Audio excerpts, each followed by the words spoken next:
Good morning and welcome to the bottom. Today is dive 9 of our Deep Connections expedition, leg 2. Yep. Adjusting 5 degrees for now. Our dive today is on Retriever Seamount, which is one of the 4 seamounts within the Northeast Canyons and Seamounts Marine National Monument. We are currently at a depth of 2,659 meters, and I am your biology lead, Megan Putz from the University of Hawaii.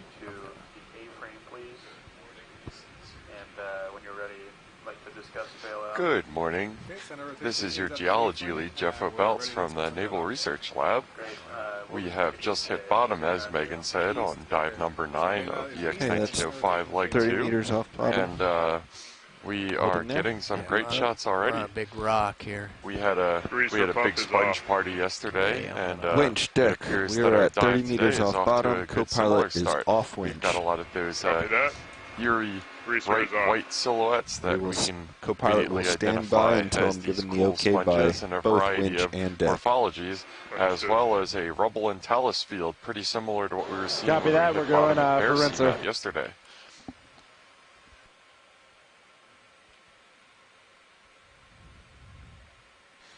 I think you're right, Jeff. It might be a spongy day again. A forecast of sponges. Try auto altitude here in a moment. So the sponges we're seeing are actually types of glass sponges, meaning that they have a bunch of different types of glass pieces that make up their skeleton. And those pieces are known as spicules. Every species of glass sponge has a very unique set of spicules. Well, that's interesting. The rock box closed itself. And as we get settled here on the bottom, it might take a few moments for our ROV team to get ready to start viewing some of these animals. And we will wait patiently and tell you more about today's dive. Hard.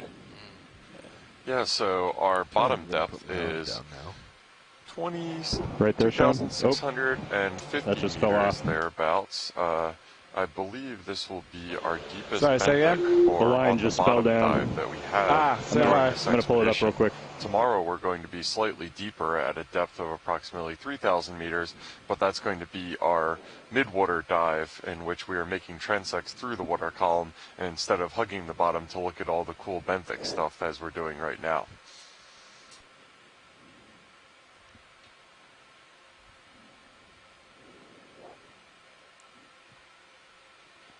So far, I'm seeing a lot of the same animals that we were seeing on yesterday's dive.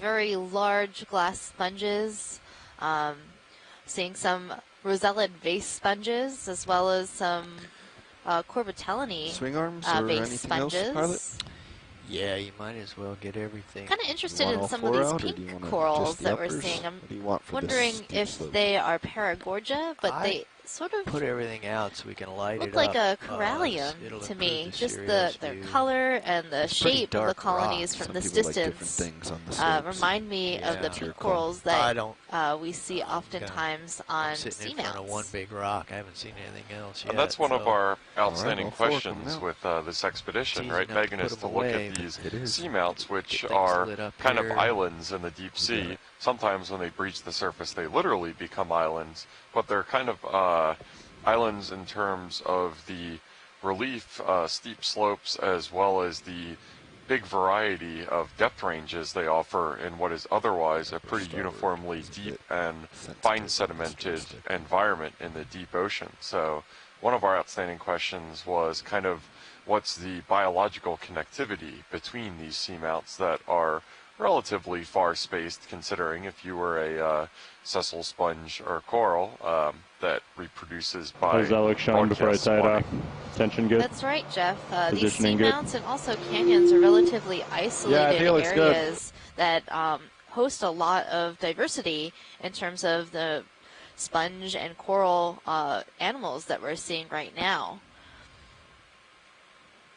And one of the major questions is, how do these animals get here from one seamount to another? One theory suggests that seamounts and seamount chains, like the chain that this seamount, Retriever Seamount, belongs to can act as stepping stones across ocean basins for these animals to genetically make their tracks across an ocean.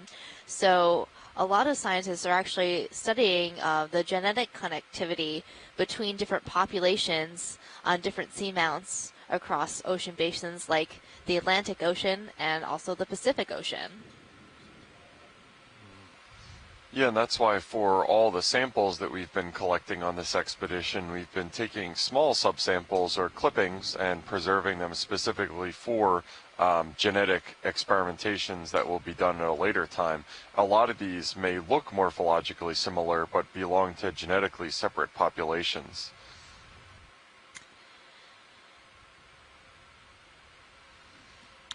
That looks good, Bobby. I'm going to meander around a little. So geologically, as we get settled with our two-body ROV system right now, we can notice pretty distinctively that everything we're seeing is a pretty dark color. All right, I'm moving back to the hose. Of a dark gray to kind of black.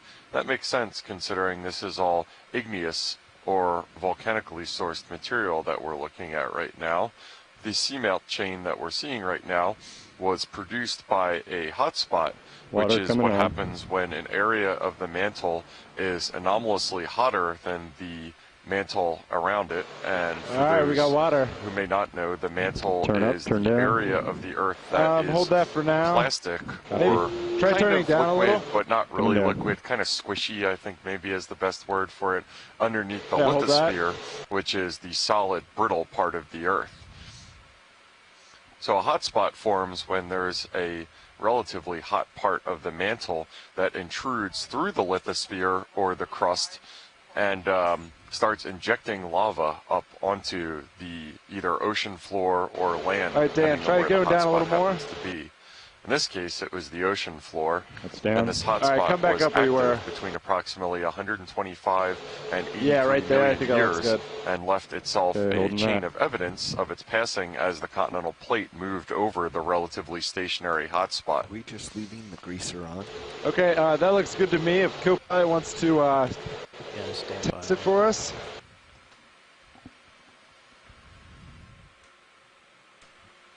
Winch is clear. Feel free to move the winch up and down.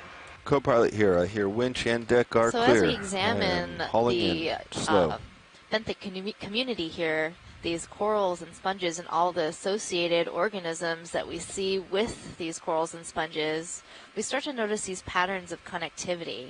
And that shows us how the oceans know no boundaries. The boundaries that people put in place, having places belong to one country or another, aren't really seen within the ocean. There is exchange of genetic material, movement of animals across many places within the oceans. And so it's really important to study transboundary in areas that are close to both the U.S. Continental margin and also the Canadian continental margin in order to understand how these areas are connected. Absolutely, and hence our expedition name, Deep Connections, refers to both the physical connections that these features represent, the seamounts being the chain, as you said, that links biologically connected groups, as well as connections between, in this case, Canada and the U.S., exploring these areas together. So this coral that we're looking at is very large. You can see the lasers, those two red dots that are on this coral fan. Those are 10 centimeters or 4 inches across. Yeah, I'm just packing it up right now. We're disconnected. Feel free to continue. Are we removing the clam shell from the cable? At least half a meter across. That's a pretty big fan. So I have permission to winch at will. Definitely looks like a corallium coral to me. Are you the same? Winch at will? Also known as pink coral. Yeah, deck's all good. Winch at will. Roger that. You can tell, like, if you compare it to what we saw yesterday, that really brightly reddish pink coral, the polyps at the ends of the branches aren't forming those sort of balls that look a little bit like bubblegum balls. So it's not a bubblegum coral, but actually a pink coral, which is in a group of corals that are sometimes known as precious corals, because a coral like this has a very hard skeleton that people for many, many years have used as jewelry or adornment. The first example of this was seen, I think, in ancient Germany. They found some pieces of coral that had been carved into beads. And as we drift away from this very beautiful white pink coral, I state as only a slight exaggeration that I think the red crab may be the only thing we've seen on this expedition whose common name is the same as its actual color. Well, this coral is actually pink in color, and some corallium are known as red corals because their skeleton is very, very red. That red coral generally is found within the Mediterranean Sea, that deep, deep red color that you associate with corallium coral. But we usually call these corals pink corals in the Pacific because the skeleton doesn't get that rich, deep red color, but is a really beautiful pink or a deep pink color to a near white.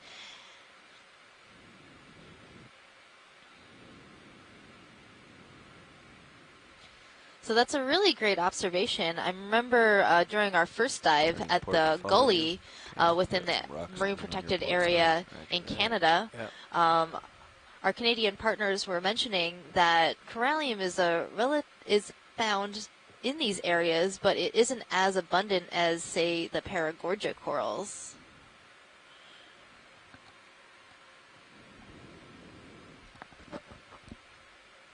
We're also seeing a number of different kinds of sponges.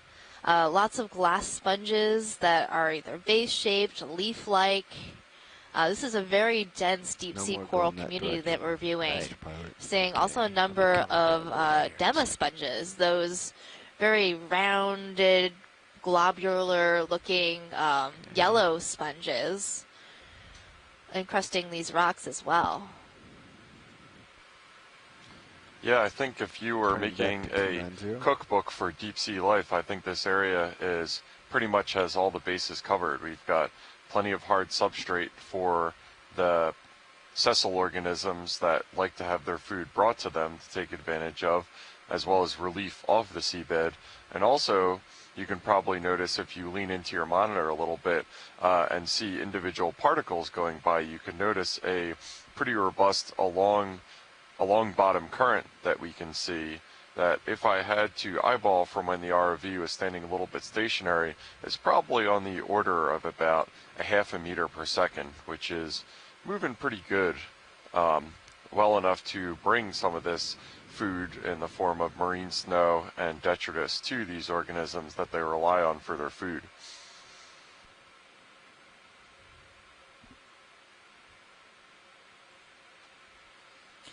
And this large sponge that we're seeing right in the middle of our screen is actually a dead sponge.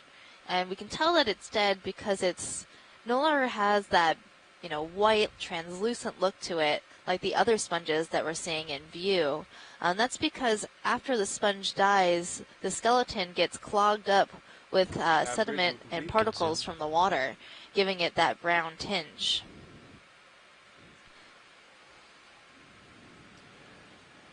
All right, Bobby, and you can see there's another example of this hemicorallium, this pink coral, right next to the sponge that is a bit darker in color.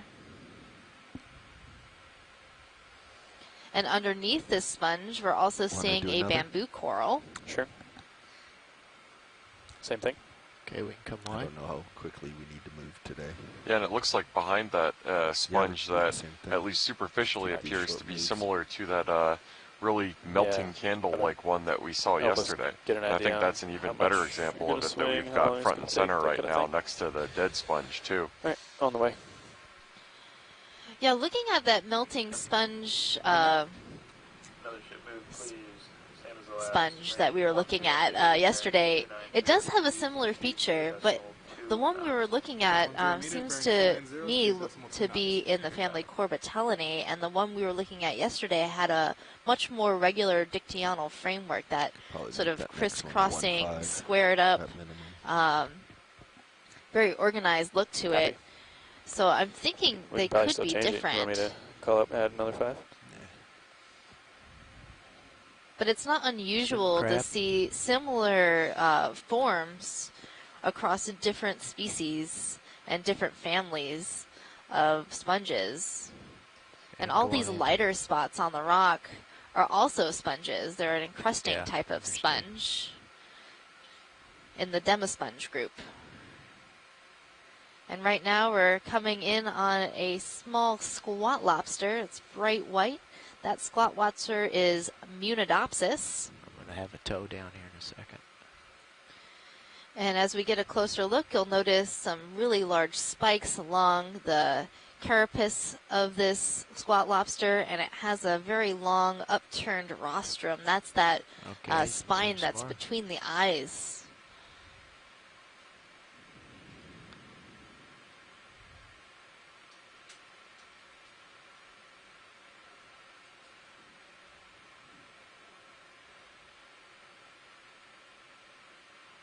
Yeah, you can go a little bit tighter. There we go.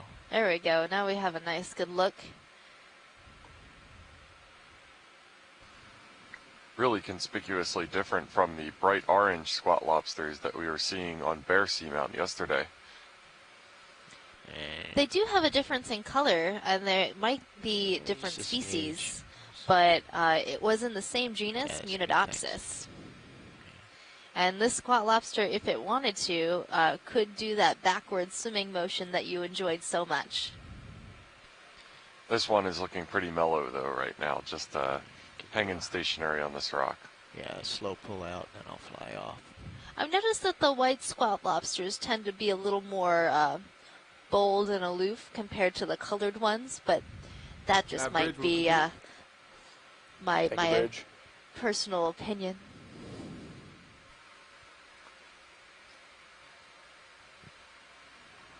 Thank you. It's also interesting looking at the walls of Retriever Seamount right now and noting that compared to some of the walls that we were observing in some of the really sheer outcroppings in submarine canyons, these walls are much less biologically encrusted than those ones, in which I couldn't even make a tentative diagnosis or a best guess at what the rock type was, because it was just entirely encrusted in biology. In this case, we do have a fair amount of encrusting sponges and corals, but I can get a pretty good look at the igneous material beneath it and see that there is a larger, I don't know whether you call them clasts in igneous geology, but I would call them clasts if it was sedimentary material interspersed between the overall what looks like a finer grained with smaller crystals matrix that composes most of the material. And a quick zoom on the coral. I believe that the reason why you're not seeing so much coverage on those rocks compared to the submarine canyons we were surveying is probably a function of depth. If we were further up, you'd probably see a lot more incrustation, but we are seeing quite a bit of this encrusting demisponge covering the rocks. And what you were mentioning before about the class, you can see how this substrate looks very sort of smoothed out. It's not very rugged or jagged, and that is the manganese crust coating over all of these both pillow flows and probably some pieces of talus. So manganese crusting can actually consolidate smaller rocks into a firm bedrock substrate.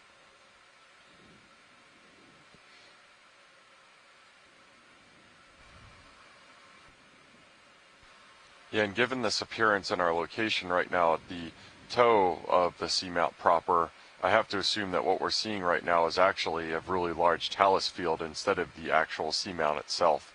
So this would be if you're stepping back and looking at a canyon wall and you notice kind of fans of debris at the base of it. That's probably what we're looking at right now. 310. But given the amount of manganese crusting, I would say that this talus field has been relatively stable for a very long time. 20 meters? manganese crust has a hard time forming on substrates that move around too much. On the way. You said 3. Looks like we have an enemy to our lower right as well, which I believe we only saw one of during our dive yesterday. Our representative Where's Waldo style Venus flytrap, an enemy that I believe we've seen on every dive during this expedition. Nope, this is not a Venus flytrap anemone. This is an Actinus stolid anemone that has the small little bulbs at the end of the tentacles. Bearing 315, speed decimal 2 knots. Good copy.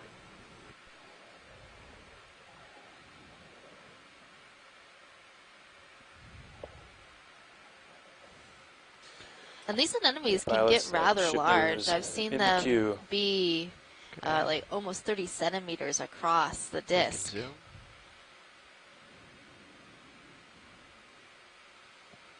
Pilot, can we keep the lasers on? Lasers going on. There they are. Thank you. I'll get them over there here in just a second. So this anemone is probably, it's over 10 centimeters across, maybe 15, I would say. So a pretty good specimen of this Actinus stolid anemone. The characterizing feature is those rounded bulbs at the end of the tentacles. And it looks like there might be a mini-me of it. I can't quite see to the lower right of it as well. We can zoom some more. I think that might actually be a cup coral that we're seeing right at the base of this anemone. Oh, yeah, there you go. Yeah, as you zoom in, we can see the calyx, or basically the coral's house. And then the tentacles are reaching out and around. You can see that light, more translucent tissue of the coral itself.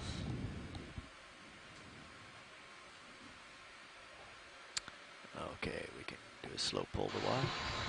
And I think probably because of the relatively vigorous currents in this area, we're having a little bit of issues remaining stationary and getting some of the really rock solid zooms that you might be used to with Deep Discover and Sirius.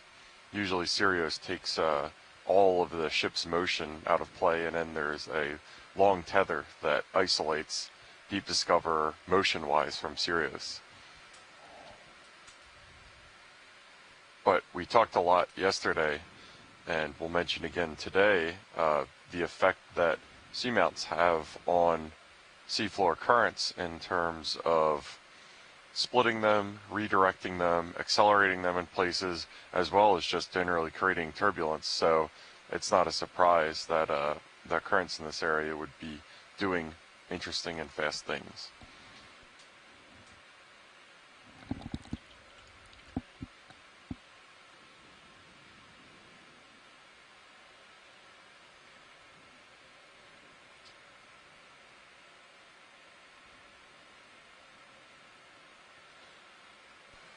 Wowzers. Wow, yeah, this is a great feature.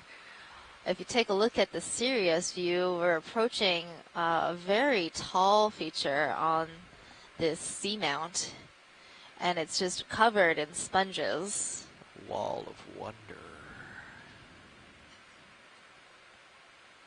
I've also noticed this pattern of when we're diving at depths greater than 2,000 meters, we tend to see more glass sponges more frequently than we see the corals. And in sort of those intermediate depths between 1,000 and 2,000 meters, we see high density coral communities. And it would be really interesting to actually look at the data that's been collected and see if that pattern that I seem to be recognizing is actually true.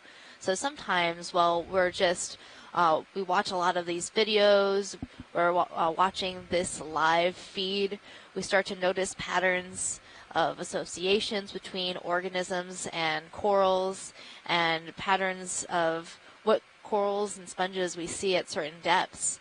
And those are really great observations, but sometimes our mind can trick us into thinking we're seeing these patterns when you know, the data, the statistics don't actually show that. But it would be a really interesting question to go back through the annotation data from a dive like this and other dives at these depths to see if there is an association between depth and sponge communities and depth and coral communities.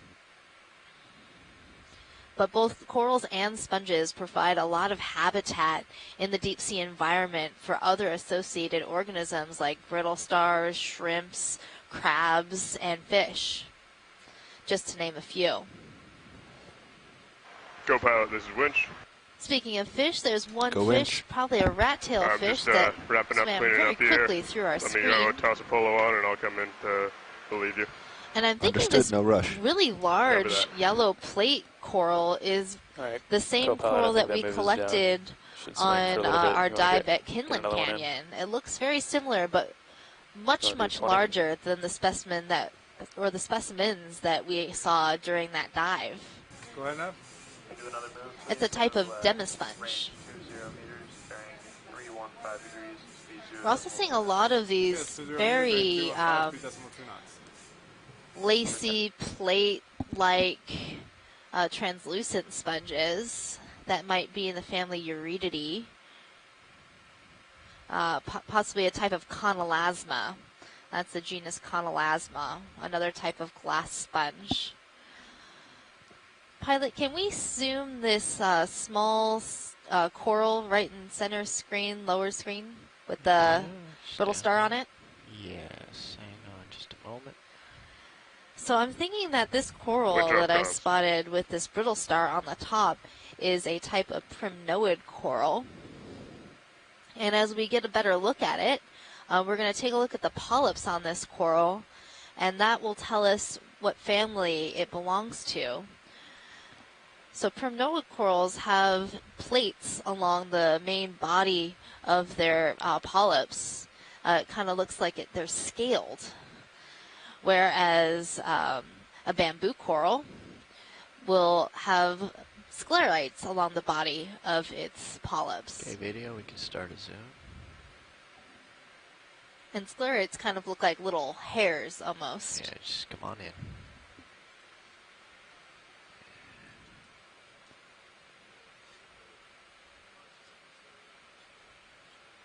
Oh, these polyps are very tiny. You can come in some more. Yeah, and that brittle star looks like it's hanging on for dear life in the current, which looks to be pretty high right at the peak of this huge boulder that we've seen encrusted with numerous corals and sponges. So I believe this coral is a primnoid coral, given the small size of the polyps and how they sort of constrict. They don't, I'm not seeing the bamboo banding of black and white pieces along the main axis of this coral, so it's not a bamboo coral.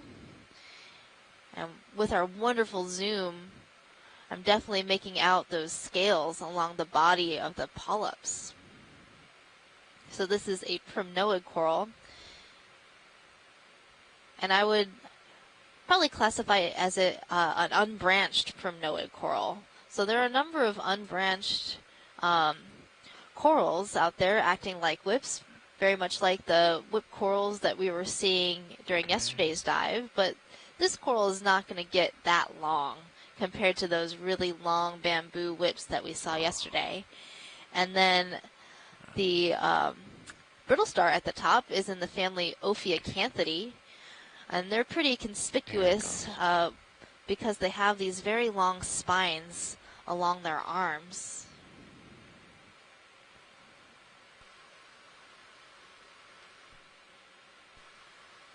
Pilot, are we able to take samples today? We are. Great, thanks. And full wide, please.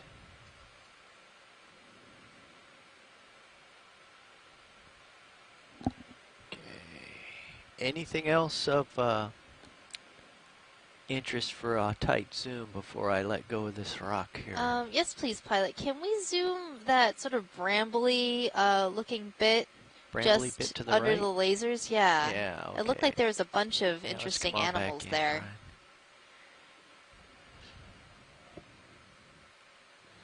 So this looks like it's a piece of dead Come coral that has been colonized by just an a little array scanning of around here. organisms.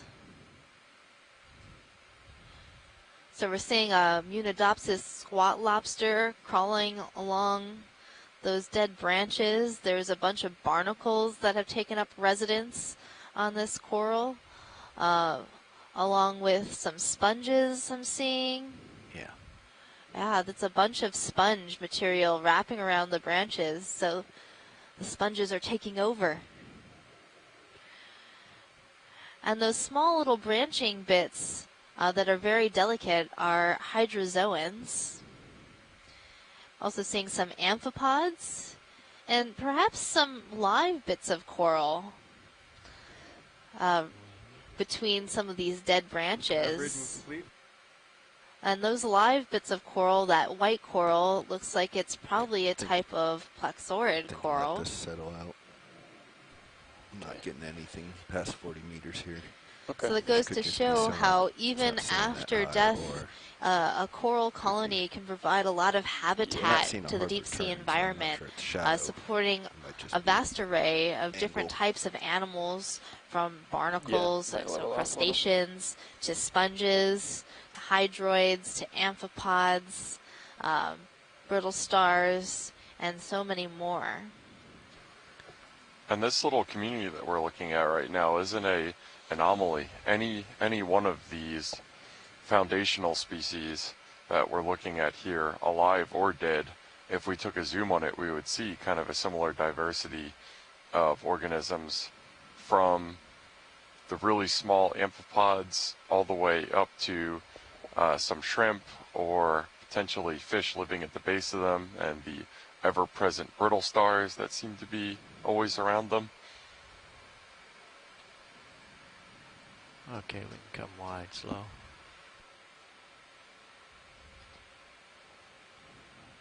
Yeah, that was a great small community. And it also goes to show how as you keep zooming in on the bottom, the more and more you see. So when we're really far off the bottom, looking down, we only really see these very, very large, conspicuous white sponges. But there's more than that down here. There is animals in cracks and crevices hiding in the branches and lobes of these sponges and corals. And then, not to mention, all of the encrusting demisponges that are covering the rocks. So these rocks would definitely look a lot more black and shiny if they didn't have all this, as you put it, biology all over them. And that even applies as well, even if we go to areas without the hard substrate, which we don't tend to focus on these expeditions because they're not so visually interesting to look at. But whenever we've done any sort of deep zooms in areas, we had one site when we were searching for Vizela or Russian hat sponges that was almost entirely soft sediment, and anywhere in that area when we zoomed, it was always spectacular to see the biodiversity on what appeared to be a featureless area of seafloor, but ended up to be its own little community full of epibenthic, or living on the surface, as well as in fauna, or those that are burrowing within the surface. It was just full of life, just a different kind of life than the kind of charismatic sponges and corals that we love to focus on in these expeditions.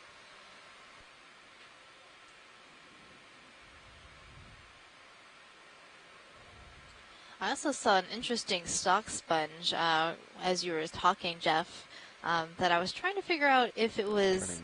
I had two genera in mind, the Hyalostylus or Crateromorpha, and I'm thinking it was more of a Crateromorpha. It was a very long, thin stalk with a bell of the sponge that had an open osculum on top. So if we see another one of those today, it'd be good to get a look at it. So I think we can do 5 meters, Chris. Okay. Get a little bit closer. 315 or 320? Let's go with our new one, 325. And these large, you want to do 5 or 10? sort of vase-like, plate-like sponges, I think belong to the genus Atlanticella, which is another glass sponge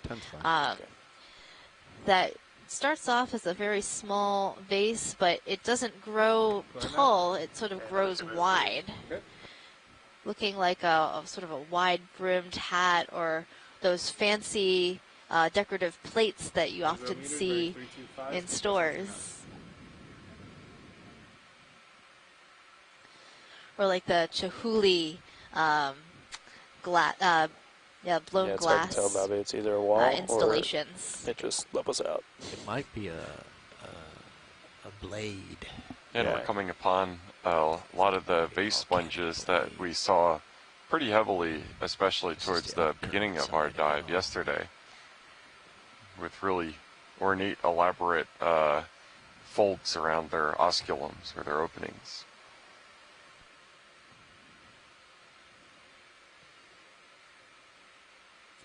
Pilot, can we take a look at some of these very wide vase sponges right in front of us? Yes. To the lower left or center screen? Just straight ahead. Center screen, okay. I'm a little stretched out, but I'll try to give you a view here.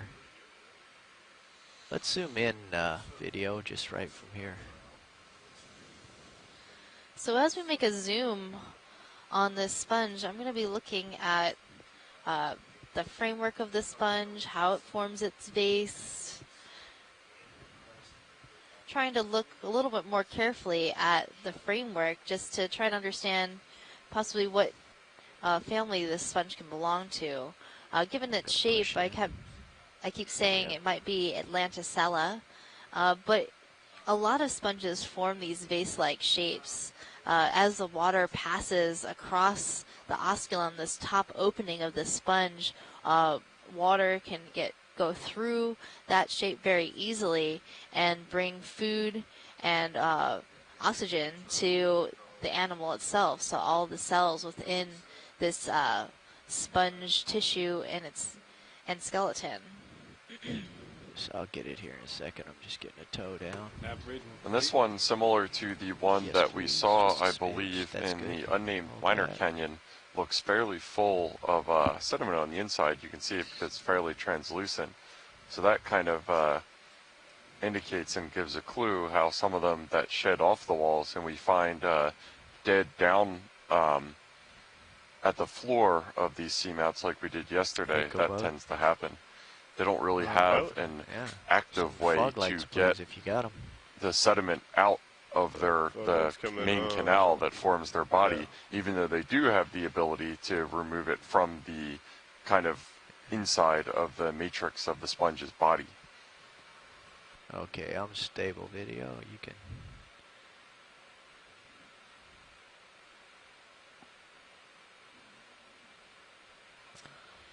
So as we're looking at this, Atlanticella should look more like it has little round pockets, but this sponge has a very regular framework where it looks like cross-hatching almost. And so that makes me think that this is more of a hard, crunchy sponge, and therefore it wouldn't be in the Euplectellidae family, wouldn't be Atlanticella, but probably something in the Spectrulophora, perhaps a Euretid in the family Euretidae.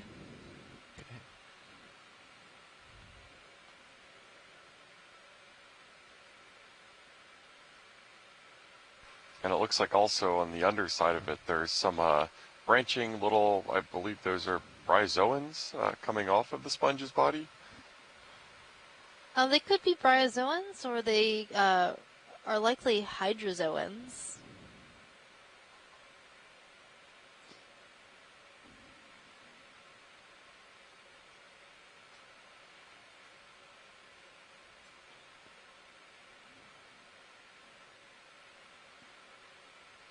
I really love the texture of this sponge.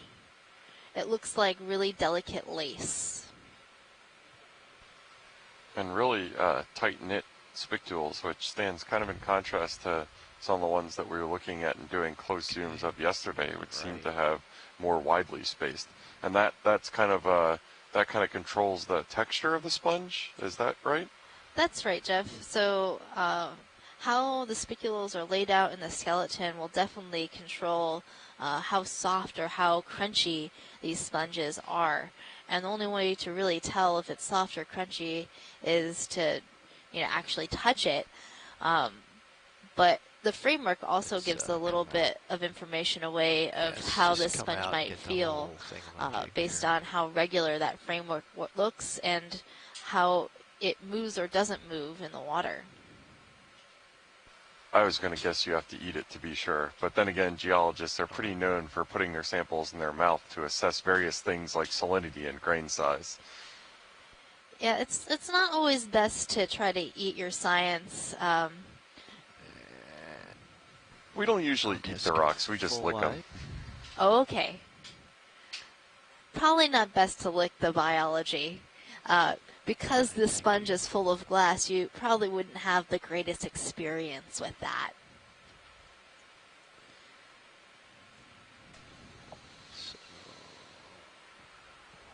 This looks very Dr. Seuss. Ooh, I really like this sort of long, wavy one that's at the bottom left-hand corner.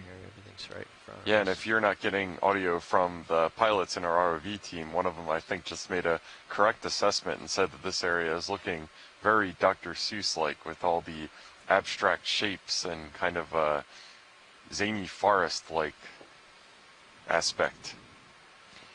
In fact, there was one dive during the capstone expedition in the Pacific that was dubbed Forest of the Weird because there were so many weird sponges that were very densely packed in this small area, and it was really exciting for the leads on board. One of them was Chris Kelly, who has a passion for these glass sponges and deep sea sponges in general.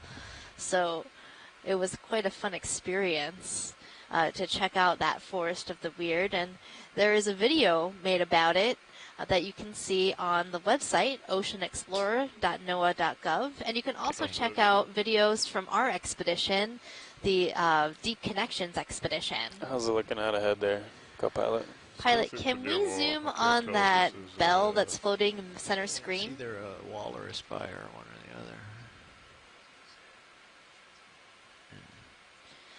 So I keep seeing these long stalks with the sponge bell at the top, and there are a few guesses that I have as to what that sponge might be. One of them is a type of sponge called Hyalostylus or Choroidomorpha. Looks like it may flatten out a little bit here at the top. Yeah. I'm also seeing this really sort of weird pink Careful I mess with your sonar, co-pilot. I don't think I've ever seen a sponge be pink. We've seen some yellow, we've seen some brown, and I have seen purple, but not yet pink. Looks like you're coming to the top of this feature there, pilot. Yeah. It may Kind of be. goes off to your port a little. Yeah, we'll look over this away. Pilot, when we get a chance, can we check out that sort of pinkish-looking sponge mass? Yes, pinkish sponge mass coming up. Yeah, it's my favorite. The cake sponge. I mean, the sponge cake. Sponge cake sponge. The sponge cake sponge. That's that really round, yellow on the outside, white on the top sponge. We did collect one of those sponges, and we believe it's actually two separate sponges. The yellow part actually being a different sponge that has grown along the outside of this white Geodia sponge. Yeah, I remember that was a really extensive debate, and the reason that we took two separate samples of that sponge on the outer and inner part of it for genetic analysis to figure out once and for all whether it's one or two different sponges. And the weird thing about that sponge was when we brought it up and it got exposed to air and then preserved in ethanol, that yellow part of the sponge turned black and then dyed the ethanol like this crazy purple color. So this sponge that we're looking at right now is, I believe, in the subfamily Corbitellinae, part of the Euplectellidae family of glass sponges, but I've never seen it be pink before. This is crazy. I have seen some that form these tubes just like this, but it was more of a translucent purple color, but this is very different. And that sponge that I saw was at a much deeper depth in the Pacific, and it was just a singular vase, and this seems to grow in really dense clumps.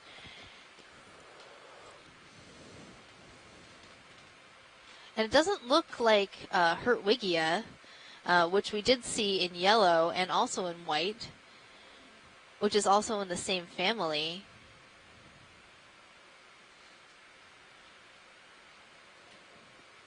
Pilot, do you think it'd be possible to collect this? Yeah, we could do that, I think. It should be relatively soft and squishy and easy to pull off a small piece. Probably a suction sampler kind of a job here. Let me get the vehicle parked and I'll talk to my team. Wide, please, video. All right, we're gonna try to settle down and get a sample. Looks like you're still of this swinging, really distinctive Yeah, pink moving red-looking slightly. sponge, take which a sample we of this believe and might turn be a my job head for the to the suction photo. sampler, Yeah, given I'll how get- soft I'm it's just expected gonna to be. Set up on this ledge here. I'm just gonna swing over. Oh, but wait, we got to get the, actually we got to push the drawer out before I park. Yeah, the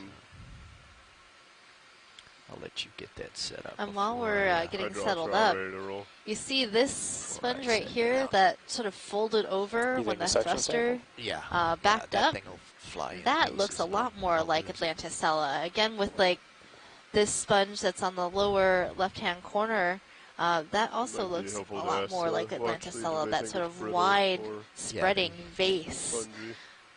Whereas the other sponges that have that similar morphology but are sort of a finer texture, you can see how it would be confusing as to try to figure out which one's which.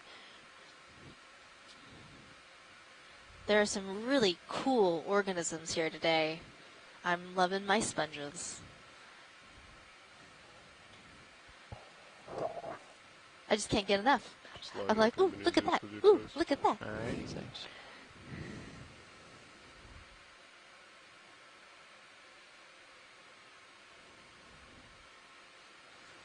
This is what I would describe as a spongepalooza. So if it is a suction The sample, diversity that we're if seeing in we the get types of steady up sponges and here bring the drawer out, you is can just grab it, phenomenal. extend it, we can bring the drawer back From in. Dema sponges we to can, glass sponges and all of these sponges in reset different up. families. Yeah, I just want the We're drawer seeing a out lot of before I- euplectellid sponges, rest soft on, sponges, and we're my seeing toes Dema there. sponges, those Better really not push off. large, round So when you're stable, I can bring the drawer masses out, of sponge, and then we can the grab sponge nozzle, with yellow and on the we'll bring outside, drawer white back on in. the top. No, I want Your the reeded drawer out, and then I wanna sponges, park those the very vehicle. fine textured sponges, encrusting Dema I sponges, can't rosellid manipulate and drive at the same sponges, time. rosellid vase sponges, Do you think that'll be too much rosellid weight on the barrel drawer to extend it sponges. like that? I don't think so. I'm just going to keep saying sponges. Okay. There's a bit from Forrest Gump If you're that ready, comes I'll to go ahead and mind. start bringing the drawer out. Yeah, bring her down. Coming out.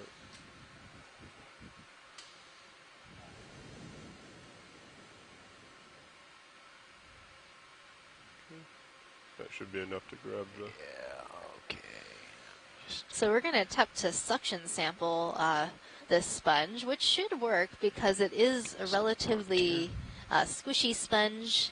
I'm going to drop that some markers, co-pilot. Holds to up track relatively your movement, well, so but also if can you pull apart more keep like your cotton altitude, candy that'll- texture unless rather you need to than, move, obviously. Understood. say, the sponge next to it, that giant opening furled vase, which would be a lot crunchier and break into small pieces.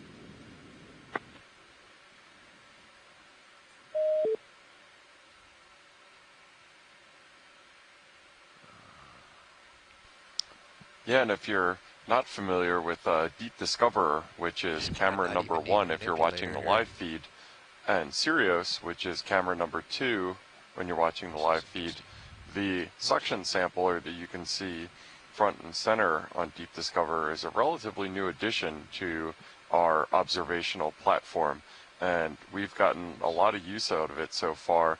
It's been surprisingly versatile in terms of both its probably intended use of grabbing relatively soft and fragile samples, as we're doing right now. We've also used it to get some fragments of rocks and other stuff that don't exactly neatly fit within the manipulator arms as well. It's a great addition to the Deep Discoverer observational platform that lets us get video footage on every dive and also samples. Stick lock. Tilting up. Okay, I'm just having a look around, make sure I'm not bending anything.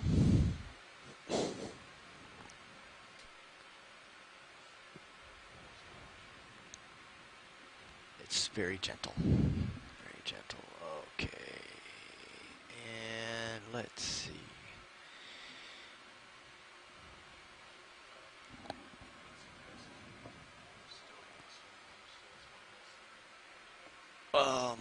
They're gonna hit the wall if you move The color it of down. the sponge is just great. I think it's going to produce some funky colored ethanol, if I had to guess. Oh, probably Go ahead more and do pink it slowly. lemonade rather than yellow lemonade. I think the port upper definitely is. Oh, Oh, copy that. there's the port upper back. I would just leave it. I'm not going anywhere.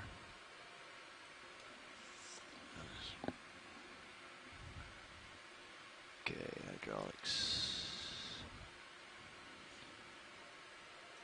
on active.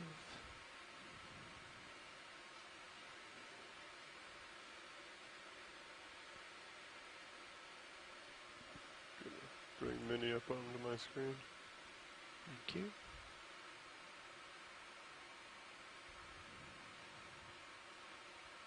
I think I'm bumping into the wall here. Yeah, you are very close. You're pushing off the wall right now. Yeah. Hang on.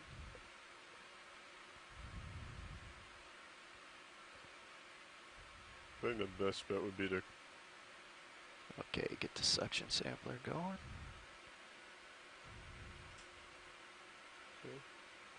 get a suction.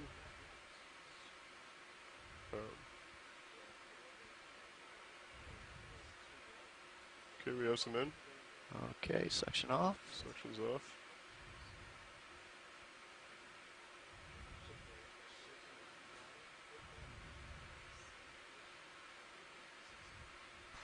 Alright, it looks like we got ourselves a Active. generous helping of that sponge as well as Job's some off. other stuff that was on there. Potentially a squat lobster that I might have seen get sucked up into our tube. I may be imagining that. It looked like something like that. Lock off. And It could have been a squat lobster. A lot of animals do live inside these sponges and use them as habitat. Okay, can draw in. Coming in. Yeah, none of these samples that we collect are associate free, generally speaking. Just again, the general impression that I get from this deep sea biology that it's like a party where there's one person who comes on time and then just a huge number who are fashionably late after that foundational party member already brings all the good snacks and stuff like that. Oh, thank you. Yeah, let me see.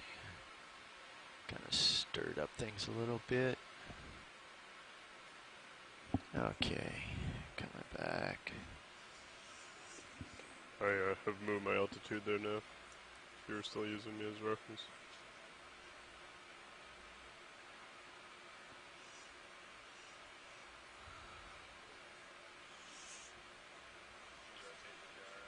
I did. It still looks like there's something in 6 though. Do you see that as well? So I did test the suction before we took the sample, so, well, we have sample and bypass. Okay. So we're getting ourselves reoriented and back on track. You're underneath me. After pushing off back from rock, that wall. Yep, we're coming back around on our tune up swing Retriever Seamount that we're ascending today. We're hoping to get about 600 meters of elevation over the course of our dive from the initial depth of about 2650 meters up to maybe about 2200 meters if we're lucky. This is not an extended dive like yesterday, so we will have to take into account the pretty extensive ascent and descent time for Deep Discover and Sirius.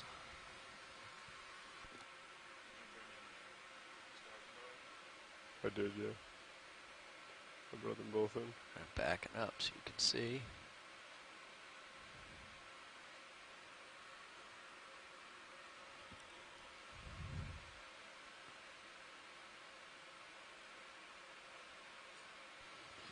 One of the things I'm curious to see today, is those really long whip bamboo corals that we were seeing yesterday.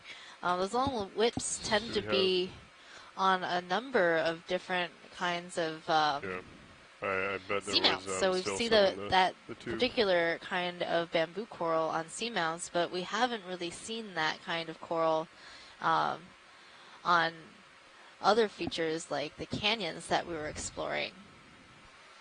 Yeah, I think I saw a pretty short bifurcated whip when we were making our initial ascent today, but definitely none of the meters long twirly ones of the variety that we were seeing yesterday. Oh. Yeah, I see it. We got a bunch of chunks in the tube there. Okay.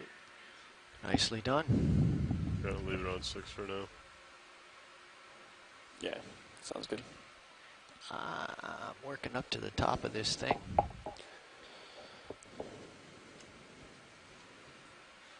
Thank you, Lars. Thank you both for your indulgence at my unorthodox method.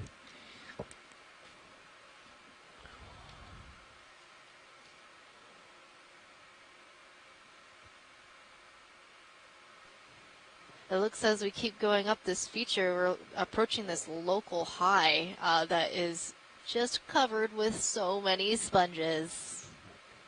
It also looks pretty heavily sedimented considering it's horizontal or sub-horizontal, and accordingly, looking at the color of the sponges, it looks like a lot of them are dead or dying considering that they're filled with sediment. So this being a relatively flatter surface than the sheer walls that we were looking at before, it shouldn't be surprising that some of them I think it was are still in the tube and being silted out by the pelagic drape. Could have pushed it in.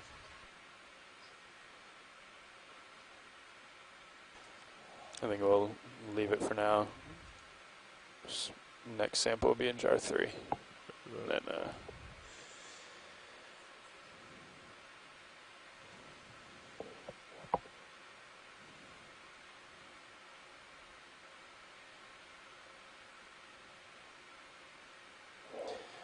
we used to have a printout, right, of all the samples? Yeah. Did we stop doing that? I believe so. Okay. We mainly did that for the different filters every day. And I adjusted So as we it go so we along, could have I'm the seeing sample, a lot boxes of as well. really And then we large kept the fans. filters So all some the of these same, so we corals just look like they're bamboo corals, and I'm seeing some pink stopped printing it corals. out. And then there's also some toppled skeletons. Yeah, And that can happen pretty easily to pink corals. They're relatively fragile. These corals. Probably go ahead and get another move in now. Yeah, and a few of our sponge cake sponges as well, which I believe we only saw one of those on what do you think? our dive 20 meters? If I recall correctly, that might have been Kinlan Canyon. Yeah, I believe it was Kinlan Canyon that we saw that. But these corals look different. On the way. I'm kind of wondering if they might be something